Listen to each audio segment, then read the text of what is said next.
Hello, my dear friends. I am Dr. Wasim I Khan, Assistant Professor, Shri Shivaji Law College, Parbhani, Maharashtra, India. So, in this lecture, we will discuss another definition of Bharatiya Nyaya Sanhita 2023, that is the definition of fraudulently. In the previous lecture, we have discussed the definition of document, definition of dishonestly and counterfeit. In this lecture, we will discuss the definition of fraudulently. So let's start the topic. What exactly the definition of fraudulently is? So section 2 subclause 9 of BNS Bharatiya Nyaya Sanhita 2023 defines the term fraudulently. So fraudulently means doing anything with the intention to defraud but not otherwise. So very short definition is there. Fraudulently means doing anything with the intention to defraud. So if I am doing anything and the intention behind such act is to deceive someone, then it will comes under the definition of fraudulently but not otherwise. या और कोई नहीं होगा. मतलब क्या हो गया कि ऐसा कुछ करना जिसके पीछे का इरादा, जिसके पीछे का इंटेंशन किसी को फंसाना है, किसी को धोखा देना है, तो वो फ्रॉडुलेंटली कहलाएगा. मतलब कोई चीज मैं बेच रहा हूं और उसका जो डिफेक्ट है वो छुपा कर बेच रहा हूं, तो डेफिनेटली मुझे पता है कि ये डिफेक्ट अगर उसको पता चलेगा तो सामने वाला ये परचेस नहीं करेगा, तो मैं उसको छुपा कर बेच रहा हूं, तो मेरा इंटेंशन उसको धोखा देना है, उसको डिसीट करना है, उसको चीट करना है, तो मेरा जो एक्ट है ये फ्रॉडुलेंटली के डेफिनेशन में आ जाएगा.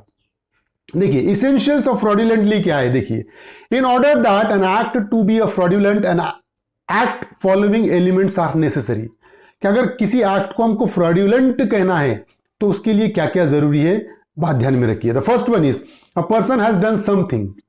बराबर है कि मुझे कुछ करना पड़ेगा. फॉर एग्जाम्पल एक प्रोडक्ट रखा हुआ है और वो प्रोडक्ट को किसी, भले ही उसमें डिफेक्ट है वो प्रोडक्ट में, वो प्रोडक्ट को किसी ने उठाकर लेके चले गया मेरे एब्सेंसी में, फॉर एग्जाम्पल, और उसने खुद ने पैसे रख दिया वहां पर और लेकर चला गया, तो डेफिनेटली क्या हो गया, ये मैंने कुछ किया क्या, नहीं किया, तो ये फ्रॉडुलेंटली के डेफिनेशन में नहीं आएगा. अ पर्सन हैज डन समथिंग, कुछ करना होगा उसको, बराबर, एक्ट करना होगा. तो सपोज अगर मैं किसी को एक प्रॉपर्टी बेच रहा हूं और उसके पीछे की सच्चाई छुपा रहा हूं, मैं एक डिस्प्यूट है वो प्रॉपर्टी में, बराबर है, मैंने उस डिस्प्यूट को छुपाया, इसका मतलब आई हैव डन समथिंग. उस डिस्प्यूट को छुपाया, अगर वो डिस्प्यूट को मैं बताता तो सामने वाला परचेस नहीं करता, तो डिस्प्यूट को छुपाकर मैंने उसको बेच दिया, इसका मतलब मेरा जो एक्ट है वो फ्रॉडुलेंटली की डेफिनेशन में आएगा, क्योंकि मैंने कोई चीज छुपाया, मैंने आई हैव डन समथिंग. तो पहला एसेंशियल क्या है, a person has done something, उसने कुछ करना जरूरी है. दूसरा, the act must be done intending to defrauded.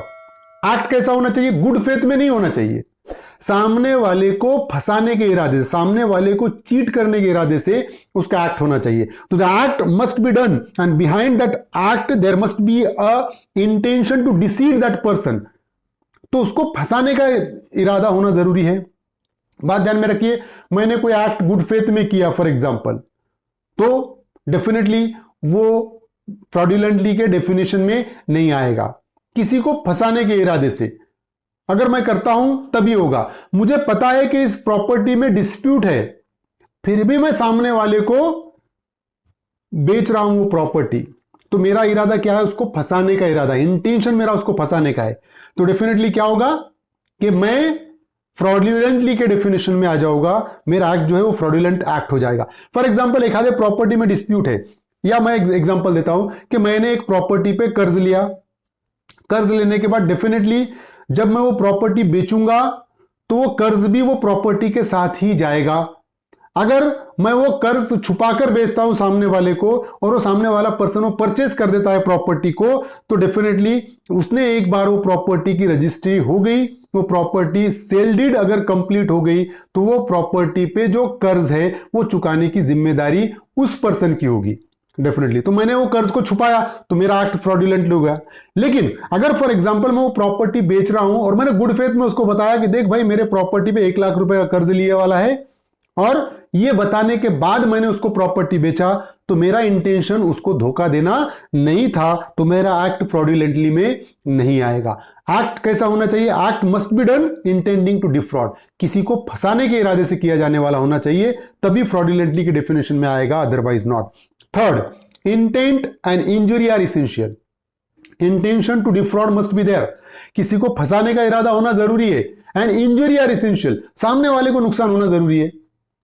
तो ये अगर है intent to and injury are essential, intention और इंजुरी इसेंशियल है, सामने वाले को उसका कुछ ना कुछ नुकसान होना जरूरी है, तभी मैं फ्रॉडुलेंटली के डेफिनेशन में आऊंगा, अदरवाइज को नुकसान कुछ भी नहीं हुआ तो मैं फ्रॉडुलेंटली के डेफिनेशन में नहीं आऊंगा, मेरा एक्ट फ्रॉडुलेंट नहीं कहलाएगा। Deceit is necessary ingredients of fraud, fraud का नेसेसरी इंग्रेडिएंट्स, सबसे इंपॉर्टेंट जो एलिमेंट है फ्रॉड का वो है डिसीट, मतलब फंसाने के इरादा, धोखा, cheating.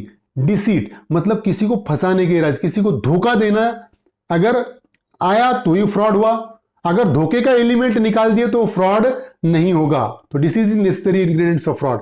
It is a non economic और non pecuniary loss, it is a non economic और नॉन पिक्यूनरी लॉस। ये नॉन इकोनॉमिक और नॉन पिक्यूनरी लॉस भी हो सकता है, सिर्फ फंसाने का इरादा है sufficient, the person will be held responsible for that. देखिए Queen versus Emperor, Queen Empress versus Shoshi Bhushan एक केस हुआ था, इसमें क्या हुआ था? In this case accused apply for admission of LLB final class in Banaras university alleging that he had attended LLB previous class in Lucknow Canning college. अब इस case में क्या हुआ था? अक्यूज ने LLB फाइनल ईयर के लिए बनारस यूनिवर्सिटी में अप्लाई किया और उसका ऐसा कहना था कि उसने प्रीवियस क्लास जो है वो लखनऊ यूनिवर्सिटी के लखनऊ कैनिंग कॉलेज में कंप्लीट किया है। बात ध्यान में रखिए। He was admitted and required to produce a certificate in support of proof of having passed LLB previous examination। उसको बनारस यूनिवर्सिटी ने एडमिशन दे दिया और उसको यह कहा कि आपको प्रीवियस ईयर का मार्क मेमो को आपको एविडेंस प्रूफ करना, प्रोड्यूस करना पड़ेगा, जो लखनऊ कैनिंग कॉलेज में आपने कहा है कि प्रीवियस ईयर का एग्जाम आपने पास किया है, वो डॉक्यूमेंट आपने सबमिट करना है। He produced a forged certificate and it was held that he acted fraudulently। उसने क्या किया? एक forged डॉक्यूमेंट, एक नकली डॉक्यूमेंट बनाया और वो उस यूनिवर्सिटी में पेश किया। डेफिनेटली वो नकली डॉक्यूमेंट बनाने का इरादा क्या था? उसको डिफ्रॉड करने का था, मतलब लखनऊ यूनिवर्सिटी को फंसाने के इरादे से उसने एक्ट किया और इसलिए कोर्ट ने यह माना कि अक्यूज का एक्ट क्या है? फ्रॉडुलेंटली है ना। तो ये डेफिनेशन में उसका ये हुआ। केरला जुडिशियल एग्जामिनेशन 2016 में पूछा गया क्वेश्चन है, ऐसा ही क्वेश्चन पूछा जा सकता है क्योंकि फ्रॉडुलेंटली के डेफिनेशन में कोई डिफरेंस नहीं है, इंडियन पिनल कोड और BNS में कोई डिफरेंस नहीं है। A person is said to do a thing fraudulently if he does that thing illegally, unlawfully, with intent to defraud, none of the above. तो एक्ट कैसा होना चाहिए?